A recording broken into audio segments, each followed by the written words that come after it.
फवाद चौधरी साहब, ये फरमाइएगा सर कि आर्मी चीफ जो हैं फील्ड मार्शल सैयद आसिम मुनीर, उनकी जानिब से मुल्क की सियासी क़यादत के एजाज़ में जो इशाया दिया गया, आप उसको किस नज़र से देखते हैं? इसमें अपनों और गैरों के लिए क्या पैगाम जो है वो पिन्हा नज़र आता है आपको? कोई ऐसी बात नहीं है। उन्होंने मेरे ख्याल कैबिनेट को दिया है खाना, सियासी क़यादत को दिया या कैबिनेट को दिया, तो आई डोंट नो कि उन्होंने खाना जो है वो सिर्फ कैबिनेट को दिया है या सियासी क़यादत को दिया, मैंने को फॉलो नहीं। जो सब सियासी देखें, मखलूत हुकूमत है, पीपल्स पार्टी के लोग भी थे, काबीना भी थी, सदर साहब थे, वज़ीर आज़म थे, लेकिन आप नहीं समझते कि ऐसे मौके तो आम तौर पे सियासी जमातें ढूंढती हैं, लेकिन कहीं ना कहीं पीटीआई की जो मौजूदा क़यादत है वो क्या ये मौके ज़ाया नहीं कर रही मामलात को बेहतर करने के? नहीं, क्या उनको दावत दी गई थी आने की और वो नहीं आए? नहीं, लेकिन शोएब साहब जहां दावत दी गई वहां भी तो नहीं ना गए। देखिए, मुझे नहीं पता कि यहाँ पे दावत दी गई थी या नहीं दी गई थी। मेरा तो ये ख्याल है कि उन्होंने कैबिनेट को खाना दिया, जो मैंने अखबार में पढ़ा है। असल प्रॉब्लम पाकिस्तान का ये नहीं है कि वो गए हैं या करते हैं। असल प्रॉब्लम तो पाकिस्तान का ये है कि जो एक पॉलिटिकल वैक्यूम पाकिस्तान में मौजूद है उसको आपने हल कैसे करना है। अब उसके लिए एक तरीकाकार है। जाहिर है कि पाकिस्तान का सबसे बड़ा लीडर, सियासी लीडर तो इमरान खान है, इस पर तो कोई दो राय नहीं है। अब उसको जो स्पेस देने का फैसला है वो जाहिर है कि एक मैकेनिज्म का मुतकाजी है, एक बातचीत का मुतकाजी है, एक चीज़ों का मुतकाजी है। और उसके लिए मेरा ख्याल है कि जो प्रोसेस होना चाहिए वो मौजूद नहीं है।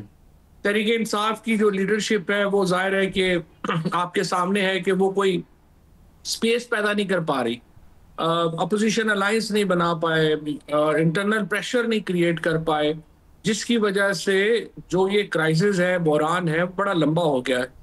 और इसके लिए हुकूमत को, एस्टैब्लिशमेंट को, पीटीआई को, सभी को सोचना पड़ेगा कि वो कैसे इस मुल्क के अंदर ये जो पॉलिटिकल वैक्यूम क्रिएट हुआ है इसको कैसे फिल करना है। जरदारी साहब हों, शहबाज शरीफ साहब हों, कैबिनेट हो, ये पाकिस्तान को तो जाहिर है रिप्रेजेंट नहीं करते। और इनका जो एक प्रॉब्लम है वो प्रॉब्लम उनका अपनी जगह के ऊपर मौजूद है, उसको वो कैसे आगे लेके चलाएंगे, कैसे हल करेंगे, this is up to them. Chaudhary साहब, आपके ख्याल में ये जो खबरें आ रही हैं कि पीटीआई और हुकूमत के दरमियान मुज़ाकरात शुरू करने की कोशिशें एक बार तेज़ दोबारा हो गई हैं और बैरिस्टर गोहर और बैरिस्टर सैफ इस मकसद के लिए खासे सरगर्म हैं, तो क्या आप समझते हैं कि ये साहिबान जो है मुज़ाकरात करवाने में कामयाब हो जाएंगे?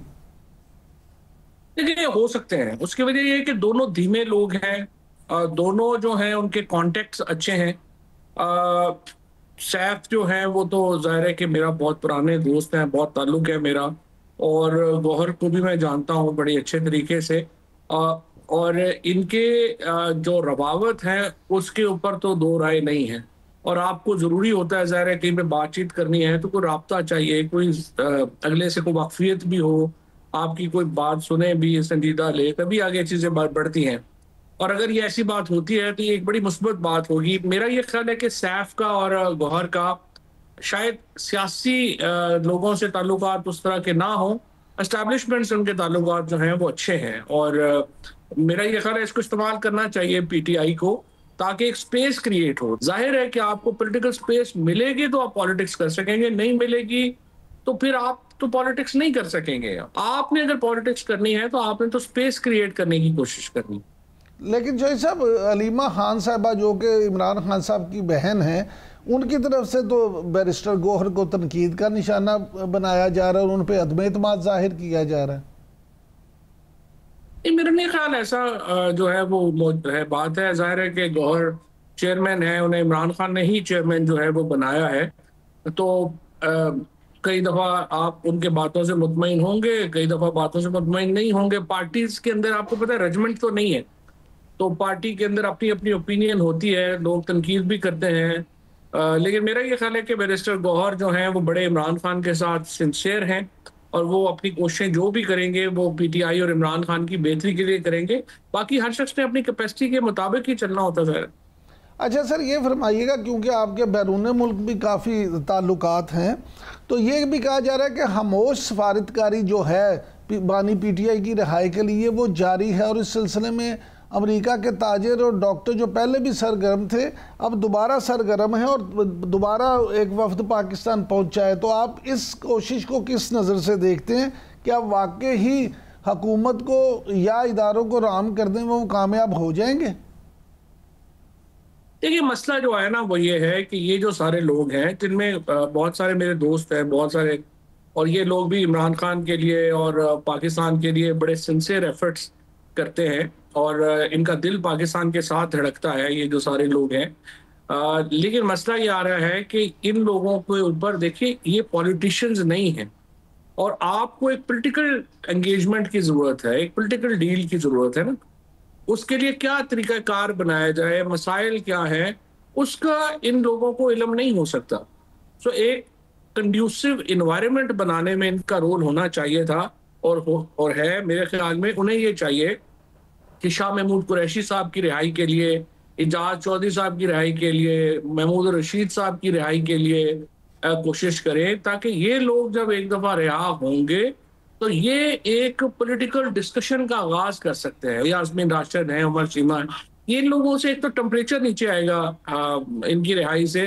दूसरा, देखिए, ये वो लोग हैं जो पॉलिटिक्स को समझते हैं, और जब तक आप पॉलिटिशियंस को बातचीत में शामिल नहीं करेंगे, पॉलिटिकल एंगेजमेंट कैसे हो सकती है? वो लोगों को तो नहीं मालूम ना कि पीटीआई के स्टैंड्स क्या रहे हैं माजी में, मसला क्या है, कैसे इसको हल क्या कर सकता है, फॉर्मूला क्या होगा, उसके लिए तो पॉलिटिशियंस चाहिए। अच्छा सर, ये फरमाइएगा कि स्पीकर कौमी असम्बली के खिलाफ क्या वाकई कोई तहरीक अदम इतमाद लाई जा रही है? क्योंकि असद कैसर साहब तो इनकारी हैं, वो कहते हैं ऐसी कोई बात नहीं। नहीं, कोई तहरीक वगैरह नहीं लाई जा रही, ना कोई कैपेसिटी है इस वक्त पीटीआई की तहरीक लाने की। अयाज सादिक साहब एक्चुअली बड़ा, मेरा ख्याल है वो भी उन लोगों में शामिल हैं जो बड़ा मुस्बत रोल अदा कर सकते हैं पाकिस्तान के जो बड़े पॉलिटिकल मसाइल हैं उनके हल के लिए। अयाज सादिक साहब हो गए, राना सनाउल्लाह हो गए, साद रफीक हो गए, इसी तरह से कई और लोग हैं नून लीग के अंदर, पीटीआई पीपल्स पार्टी के अंदर बड़े लोग हैं, नवीद कमर साहब हो गए, हम आपके सलीम मांडवीवाला साहब हो गए, और बहुत सारे लोग हैं। ये लोग हैं जो एक्चुअली डेमोक्रेट हैं, और ये लोग जो है इनकी बड़ी इंपॉर्टेंस है। सो पीटीआई को कतई तौर पे एक तो इनके खिलाफ जाना नहीं चाहिए, इनको स्पेस दें। एक देखिए, पॉलिटिकल एनवायरनमेंट में वो काम कर रहे हैं, उनको, वो नून लीग के लोग हैं, पीपल्स पार्टी के लोग हैं, उनको आप ये तो ना समझें कि वो आपकी पार्टी का मौकफ लेंगे, लेकिन आप उनको स्पेस दें कि वो आपकी पाकिस्तान के अंदर एक पॉलिटिकल स्पेस क्रिएट करने के लिए मदद कर सकें। आई थिंक इन लोगों को, जो डेमोक्रेट्स हैं पीपल्स पार्टी के अंदर, पीएमएलएन के अंदर, उनके साथ तो राब्ता होना चाहिए पीटीआई का, बजाय इसके कि ऐसी गुफ्तगू हो कि हम इसके खिलाफ तहरीक ला रहे हैं, उसके खिलाफ तहरीक ला रहे हैं। अच्छा फवाद साहब, ये फरमाइएगा कि इमरान खान साहब के पॉलीग्राफिक टेस्ट का इतना मसला क्यों है? हुकूमत क्यों इस पे इतना जोर दे रही है, जबकि वो इनकारी हैं, और असद कैसर और शेख वकास अकरम ने तो इसको बाकायदा उनकी बेइज्जती करार दे दिया। नहीं, ये तो ऐसे मजाक ही है ना। बेसिकली पॉलीग्राफिक टेस्ट जो है वो ज़ाहिर है, हुकूमत यहाँ पे तो ब्लड टेस्ट बदल जाते हैं, पॉलीग्राफिक टेस्ट को लेके किसी ने क्या करना है। ना ही अदालतों की सच्ची बात है इस वक्त ना कोई अहमियत है, ना वहाँ पे कोई फैसले जो हैं वो आप समझेंगे कोई बड़े को इंसाफ पे मबनी आ जाना है, इमरान खान ने रिहा हो जाना है। 26वीं आईनी तरमीम के बाद अदालतों की पोजीशन तो जाहिर है कि वो नहीं है, और सबको ही पता है। तो पीटीआई को अपने पॉलिटिकल जो स्पेस लेने की तरफ ही गौर करना है। ये तो ऐसे ही एक साइड ट्रैक के ऊपर शो चल रहा है, वो चलता रहेगा। जाहिर है इमरान खान जब नहीं इनकार कर देते हैं तो कानून में तो गुंजाइश नहीं है, उनका पॉलीग्राफिक टेस्ट नहीं लिया जा सकता। लेकिन ये तो ऐसे एक सोशल मीडिया की कंजम्पशन के लिए छोटे मोटे ड्रामे हुकूमत भी करती रहेगी, दूसरी तरफ से भी होते रहेंगे, इससे ज्यादा इसकी क्या अहमियत। अच्छा चौधरी साहब, ये फरमाइएगा कि ये जो पाक भारत जंग हुई है, इसके बाद की सूरत हाल को आप किस नज़र से देखते हैं?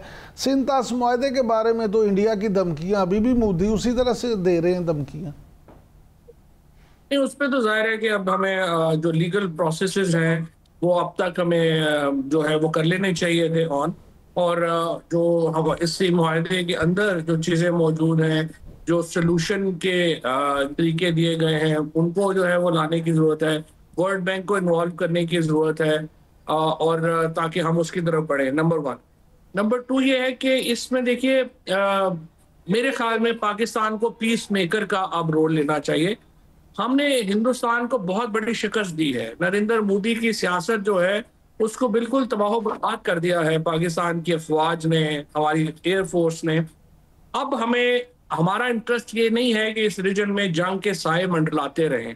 हमारा इंटरेस्ट ये है कि दोबारा ये रीजन पीस की तरफ जाए, अमन की तरफ जाए, क्योंकि ये जो हमारी लड़ाई हिंदुस्तान के अवाम के साथ नहीं है, ये एक हिंदुआता के ऊपर बिलीव करने वाले हिंदू महासभा के जो एक्सट्रीमिस्ट हैं, वो इस रीजन के ऊपर जंग इम्पोज करना चाहते हैं।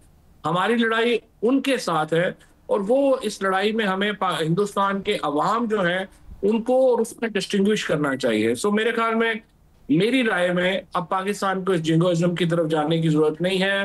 We need to bring the temperature down. अच्छा जो साहब, ये फरमाइएगा आखिर में कि ये जो डायनामिक्स जनूबी एशिया के, ये कहा जा रहा है कि अब चेंज हो गए हैं इस जंग के बाद, और जैसे आपने कहा कि जी अब हमें अमन की तरफ जाना है, तो आप क्या समझते हैं कि माशी तौर पे भी पाकिस्तान इस सारी सूरत हाल से किस तरह से फ़ायदा उठा सकता है? देखिए, मुआशी तौर पे तो देखें ना, हमने अपनी इस्लाहात यहाँ पे लेके आनी है। अब आप देखें कि जो सारा जोर है ना, वो 3 चीज़ों के ऊपर टैक्स लगाने के ऊपर है। एक तो तेल और बिजली से ऊपर टैक्स लगाया जाता है और हुकूमत उससे पैसे बनाती है। दूसरा जो है, तनख्वाहदार तबका जो है, उसके ऊपर इतना ज़्यादा टैक्स का बोझ कर दिया गया है कि उसकी कमर जो है वो टूट गई है। और तीसरा जो है, वो आप कर्जे लेते हैं। चौथी कोई चीज है ही नहीं हुकूमत के पास इनकम की। अब जब तक आप पाकिस्तान के अंदर एक सब्सटेंशियल इकोनॉमिक रिफॉर्म्स नहीं लाते, फॉर एग्जांपल आप ताजरों को टैक्स के नेट में नहीं लाते, आप प्रॉपरली रियल एस्टेट को टैक्स के नेट में नहीं लाते, तो जाहिर है कि हमारी आमदनी नहीं बढ़ सकती।